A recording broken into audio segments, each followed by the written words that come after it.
दोस्तों नमस्कार, स्वागत है आप सभी का। एक बार फिर से चलिए जानते हैं राजस्थान की ताजा खबरों को। लेकिन उससे पहले अगर आपने अभी तक इस चैनल को सब्सक्राइब नहीं करो, सब्सक्राइब कर लें, जिससे कि आपको राजस्थान की ताजा खबर रोजाना मिलती रहे। सबसे पहली और बड़ी खबर, राजस्थान के मुख्यमंत्री अशोक गहलोत ने पीएम नरेंद्र मोदी को दी है सीधी चुनौती। राजस्थान के मुख्यमंत्री अशोक गहलोत ने जयपुर में एक जनसंवाद कार्यक्रम को संबोधित करते हुए पीएम मोदी को खुली चुनौती दी है। राजस्थान के मुख्यमंत्री अशोक गहलोत ने कहा कि प्रधानमंत्री मोदी को राज्य की जनता को यह गारंटी देनी चाहिए कि मौजूदा कांग्रेस सरकार की किसी योजना को बंद नहीं करेंगे और इसके बाद यहां आकर वोट करेंगे। अशोक गहलोत ने कहा कि उनकी सरकार ने 25 लाख रुपए का स्वास्थ्य बीमा एवं पुरानी पेंशन योजना बहाल करने के जो फैसले किए हैं, जिन्हें केंद्र सरकार क्यों नहीं कर पाई, जबकि केंद्र सरकार की बड़ी जिम्मेदारी बनती है। बड़ी खबर, राजस्थान में वसुंधरा राजे के नेतृत्व में नहीं लड़ा जाएगा चुनाव, सांसद दिया होगी चेहरा। राजे ने पुरजोर कोशिश कर ली है कि कैसे भी उनके नाम का ऐलान हो जाए। ऐसे में उम्मीद भी थी कि 25 सितंबर को मोदी की सभा में ये घोषणा हो जाए कि चुनाव वसुंधरा राजे के नेतृत्व में लड़ा जाएगा, लेकिन ऐसा हुआ नहीं और उम्मीदों पर पानी फिर गया। ऐसे में अब उनकी अनदेखी की जा रही है। हाईकमान की अनदेखी के पीछे का कारण क्या है, इसे सभी लोग जानना भी चाहते हैं। ऐसे में सभा में उनका भाषण न होना भी चर्चा का विषय है। कयास ये भी लगाए जा रहे हैं कि इस बार सीएम फेस में बीजेपी राज्य की जगह किसी अन्य को मौका देगी और इस सभा में एक ऐसा चेहरा निकलकर सामने आया है जिन्हें राजस्थान की कमान सौंपी जा सकती है। बता दें कि वैसे इस सभा में कई महिला नेताओं को जिम्मेवारी सौंपी गई थी। ऐसे में जो नाम सबसे बढ़कर आया था वो है सांसद दिया कुमारी का। ऐसे में हो सकता है कि इस बार दिया कुमारी को राज्य की जगह मौका मिल जाए। एक बार विश्व हिंदू परिषद के 60 साल पूरे हो रहे और इसको लेकर देश के नागरिकों को राम मंदिर के भव्य शिलान्यास को लेकर न्योता दिया जा रहा। विश्व हिंदू परिषद के केंद्रीय संयुक्त महामंत्री डॉक्टर सुरेंद्र जैन ने कहा कि 500 साल हिंदू लड़ रहा था। विश्व हिंदू परिषद के केंद्रीय संयुक्त महामंत्री डॉक्टर सुरेंद्र ने कहा कि जोधपुर की धरती हिंदुओं की है। वर्तमान शासन में इस धरती से हिंदुत्व को विदा करने की तैयारी है। चंद मुस्लिम वोटों की खातिर वो हिंदू समाज का शोषण करते हैं। कई तरह के प्रतिबंध लगा चुके हैं। जोधपुर में गणेश उत्सव की सजावट डीजे की इजाजत नहीं दे रहे हैं। बड़ी खबर, आरएएस प्री परीक्षा 1 अक्टूबर को नकल करते पकड़े जाने पर 10 करोड़ का जुर्माना। राजस्थान में पिछले करीब 3 सालों में एक के बाद एक पेपर लीक के कई मामले होने के बाद सरकार और प्रशासन अलर्ट हो गया है। अब राजस्थान में सरकारी परीक्षाओं का फॉर्मेट पूरी तरह से बदल रहा। राजस्थान में अक्टूबर में होने जा रही आरएएस प्री एग्जाम में यह बदलाव देखने को मिलेगा। नए नियम के मुताबिक यदि कोई कैंडिडेट नकल करते हुए पकड़ा जाता है तो उस पर 10 करोड़ रुपए का जुर्माना लग सकता है। और अक्टूबर को आरएएस प्री परीक्षा होना प्रस्तावित है और इस बार परीक्षा में करीब 6,97,051 स्टूडेंट परीक्षा देंगे।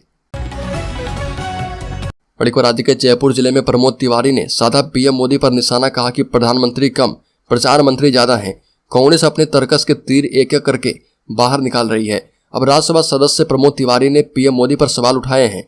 प्रमोद तिवारी ने पीएम मोदी पर निशाना साधा और कहा कि मोदी देश के पीएम कम है, प्रचार मंत्री ज्यादा हैं। तिवारी ने कहा कि राजस्थान की धरती से पीएम खुद के वादे या गारंटी की पूरे होने की गारंटी दे रहे थे। प्रमोद तिवारी ने ईआरसीपी को लेकर सवाल उठाए और केंद्र सरकार को उसकी बात याद दिलाई। तिवारी ने मोदी सरकार के किए वादों के साथ ही महिला आरक्षण के मामले पर भी सवाल उठाए हैं। बड़ी खबर, इस बार चुनाव आयोग और नेताजी के समोसे चाय का भी हिसाब देखेगा। कार्यकर्ताओं को मिलने वाले लड्डू की दरें भी तय।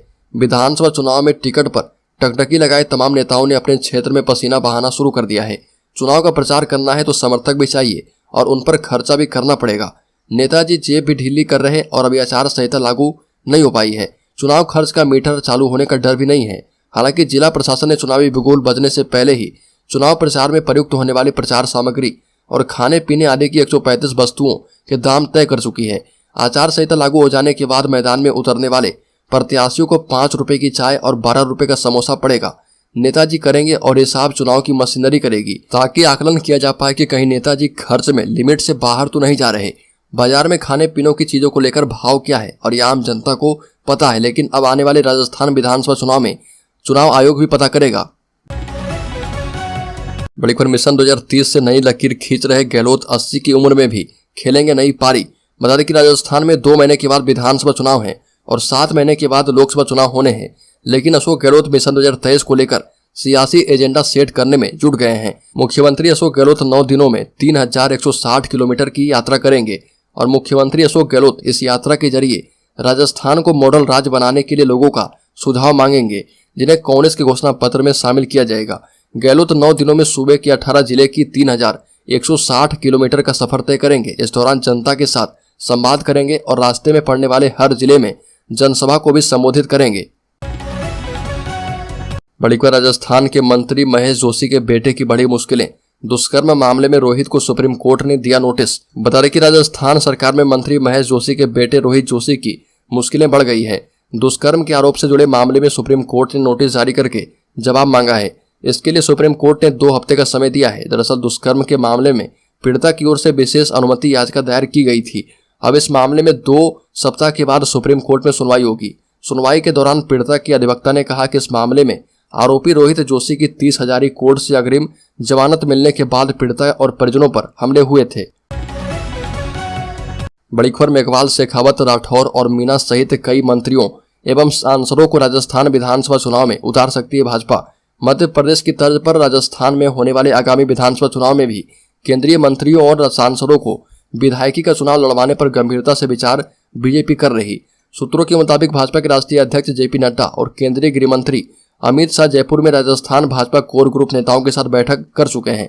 अंतिम फैसला करने से पहले नड्डा और अमित शाह राजस्थान में संघ कार्यों का दायित्व संभालने वाले नेताओं से विचार विमर्श करेंगे और जयपुर से विचार विमर्श कर लौटने के बाद राजस्थान के उम्मीदवारों के नामों पर विचार विमर्श करने के बाद पार्टी जल्द ही अपने केंद्रीय चुनाव समिति की बैठक बुलाएगी और बैठक में लिए गए अंतिम फैसले के आधार पर पार्टी जल्द ही राजस्थान के लिए अपने उम्मीदवारों की पहली लिस्ट जारी कर सकती है।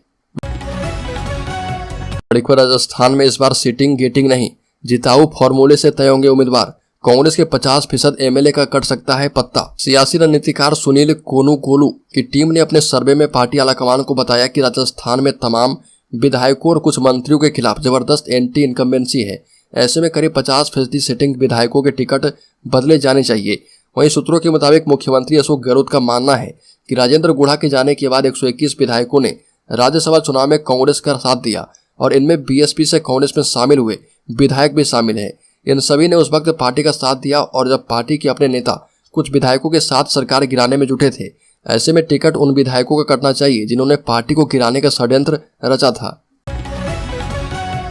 बड़ी खबर, राजस्थान पुलिस ने 25 करोड़ का नकली गुटखा, उपकरण और कच्चा माल जब्त किया। राजस्थान पुलिस ने चित्तौड़गढ़ जिले में एक फैक्ट्री पर छापा मारा और कुल 25 करोड़ रुपए मूल्य का नकली गुटखा, उपकरण और कच्चा माल जब्त किया है। पुलिस ने बताया कि फैक्ट्री मैनेजर और सुपरवाइजर को गिरफ्तार कर लिया गया है और फैक्ट्री में काम करने वाले मजदूरों को अरेस्ट किया गया है। एडीजी क्राइम दिनेश एमएन ने बताया कि देर रात जिले के निम्बाहेड़ा कस्बे में संगठित अपराधों के खिलाफ सीआईडी क्राइम ब्रांच की टीम ने छापेमारी की थी, जहां टीम को नकली गुटखा कारोबार के बारे में इनपुट मिला था।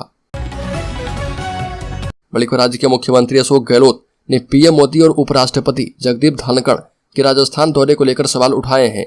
मुख्यमंत्री गहलोत ने कहा कि राज्य में चुनाव होने वाले हैं, ऐसे में उपराष्ट्रपति के बार बार आने का कोई तुक नहीं है। लोग क्या सोचेंगे। वह इसी महीने 5 बार दौरा कर चुके हैं। जयपुर में कार्यक्रम के दौरान संबोधित करते हुए कहा कि पीएम मोदी ने इस साल 9 बार राजस्थान का दौरा किया, हम उनका स्वागत करते हैं। उपराष्ट्रपति अप डाउन कर रहे हैं, 4 हेलीकॉप्टर से 5 जगह का दौरा करेंगे। गवर्नर साहब हो या फिर उपराष्ट्रपति, हम सभी का सम्मान करते हैं, लेकिन इतना दौरा ठीक नहीं है।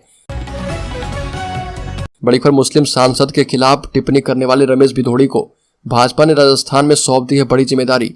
पिछले दिनों बसपा सांसद दानिश अली पर विवादित और अपमानजनक टिप्पणी करने वाले भाजपा सांसद रमेश भिदोड़ी को भाजपा ने राजस्थान में बड़ी जिम्मेदारी सौंपी है। सूत्रों के मुताबिक भाजपा ने राजस्थान के टोंक जिले में चुनाव से जुड़ी जिम्मेदारी उन्हें दी है। रमेश भिदोड़ी के रूप में भाजपा अपने गुर्जर चेहरे को टोंक जिले में भेज करके यहाँ की राजनीति को अपने पक्ष में करना चाहती है। भिदोड़ी ने सोशल मीडिया साइट एक्स पर पोस्ट किया कि वह जयपुर में आयोजित टोंक जिले की समन्वय बैठक में शामिल हुए थे।